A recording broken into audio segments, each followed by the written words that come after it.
Jeżeli macie jakieś kwiatki w domu, to zapewne staracie się o nie dbać najlepiej jak tylko potraficie.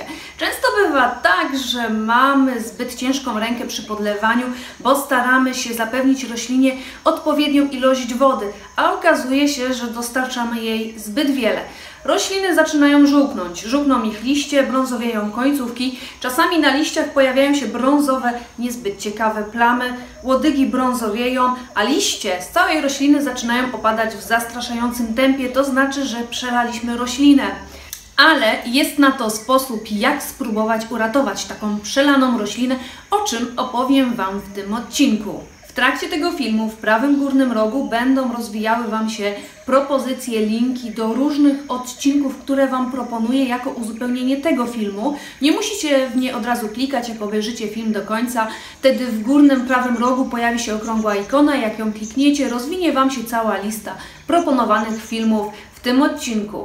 Gdy przelejemy kwiatka, działać musimy szybko. Jak rozpoznać, że roślina jest przelana? Jeżeli ostatnio podlewaliśmy roślinę częściej niż raz w tygodniu, młode jak i stare liście zaczynają żółknąć, a końcówki i brzegi zasychają, ziemia w doniczce jest wilgotna, nawet jak wsadzimy palec głębiej niż 3 cm, lub sama końcówka liścia brązowieje i jest z żółtą otoczką, liść zrobił się miękki, giętki i wiotki, liście zbrązowiały i się pomarszczyły, ale nie zaschły, liść zaczął tracić kolor i pojawiły się nieregularne żółte przebarwienia, to znaczy, że roślina jest przelana. Ma za dużo wody w doniczce. Przez to, że w ziemi, w doniczce znajduje się za dużo wody, nie występuje cyrkulacja powietrza. Korzenie takiej rośliny po prostu się duszą, więc mamy niewiele czasu, by roślinę odratować. Na ratunek rośliny mamy od 7 do 10 dni. Po tym czasie roślina po prostu się dusi i utapia w ziemi, w której obecnie się znajduje.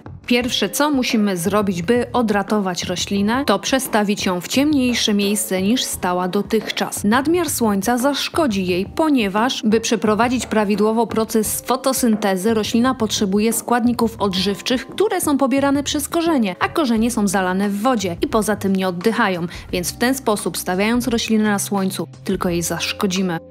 Kolejnym krokiem jest wyciągnięcie rośliny z doniczki. Najlepiej na chwilę postawić ją na gazecie, która pochłania zbędną ilość wilgoci z bryły korzeniowej. Możemy również roślinę obtoczyć gazetami, tak żeby jeszcze więcej wilgoci wyciągnąć z ziemi. Następnym krokiem jest postawienie rośliny na jakimś przewiewnym przedmiocie, na jakiejś kratce czy na doniczce postawionej do góry nogami. Dodatkowo w doniczce możemy zrobić dziurki, dzięki którym pojawi się większa cyrkulacja powietrza. Tak wyciągniętą roślinę pozostawiamy na 6-7 godzin. I pamiętajcie, żeby taki zabieg przeprowadzić rano, żeby roślina miała cały dzień na przeschnięcie. Gdy wasza roślina kwitnie lub ma owoce, niestety musimy je uciąć, ponieważ kwitnienie i owocowanie obciąża roślinę. Gdy kwiatek nam się wietrzy, mamy czas na przygotowanie nowego podłoża oraz doniczki. Doniczkę musimy dobrze umyć, a najlepiej sparzyć, czyli odkazić. Roślinie w nowym miejscu musimy zapewnić dobry drenaż. Na dno doniczki sypiemy keramzyt lub kamyki. Mogą być również kawałki ceramicznej donicy. Wszystko wcześniej trzeba sparzyć, odkazić. Gdy dziurki w doniczce są za duże, większe od keramzytu, wtedy na jej dno możemy położyć filtr do kawy. Taki filtr rozkłada się mniej więcej przez rok, więc przez czas do następnego przesadzania rośliny.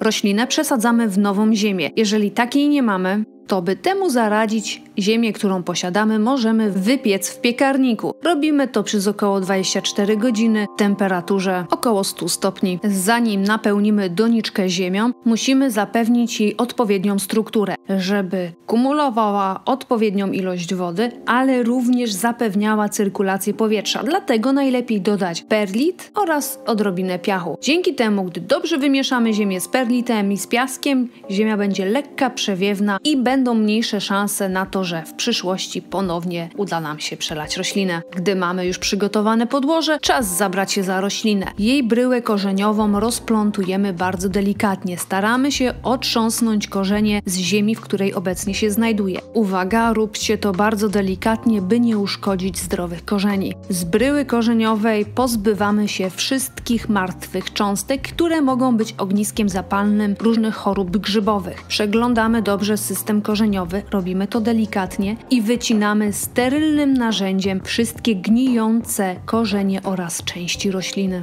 Gdy już oczyścimy roślinę, możemy zastosować środek grzybobójczy, chemiczny lub naturalny, ale jeżeli zależy nam bardzo na roślinie, lepiej zastosować środki chemiczne, które są bardzo skuteczne. Gdy wkładamy roślinę w nową doniczkę, w nowe podłoże, róbmy to delikatnie. Gdy ugniatamy ziemię, czujmy cały czas, że się ugniata pod naszymi palcami i nie jest mocno zbita. Jeżeli wydaje nam się, że ugnietliśmy zbyt mocno ziemię, wtedy śmiało możemy ją rozluźnić za pomocą jakiegoś patyczka czy widelca. Tak nowo przesadzoną roślinę najlepiej nie wsadzać w żadną osłonkę przez najbliższych 7 dni. Po tym czasie, jeżeli boimy się, że ponownie przelejemy roślinę, wsadzając ją do osłonki, wrzućmy na jej dno kamyki czy keramzy, dzięki czemu dno doniczki nie będzie stykało się z dnem osłonki, a między nimi utworzy się przestrzeń, w której będzie zachodziła cyrkulacja powietrza. Niewielka, ale zawsze. Jeżeli dalej boimy się, że przelejemy roślinę, możemy ją przesadzić w doniczkę glinianą, która oddycha. Te wszystkie wykwity, które tutaj są na wierzchu, są to wykwity wapienne i one w żaden sposób nie szkodzą roślinie. Przesadzoną roślinę podlewamy bardzo delikatnie. Podlewamy, gdy ziemia przeschnie, ale nie możemy doprowadzić do całkowitego przesuszenia. I pod żadnym pozorem przez najbliższe 3 tygodnie nie nawozimy rośliny. Musimy teraz czekać i obserwować, co się dzieje. Czy się regeneruje, czy pojawiają się nowe liście. I pamiętajcie, że w okresie jesienno-zimowym roślina rośnie wolniej, czyli pobiera mniej wody, a to wiąże się z tym, że podlewamy mniej lub rzadziej. Zadajecie mi coraz więcej pytań odnośnie roślin w komentarzach w przeróżnych filmach.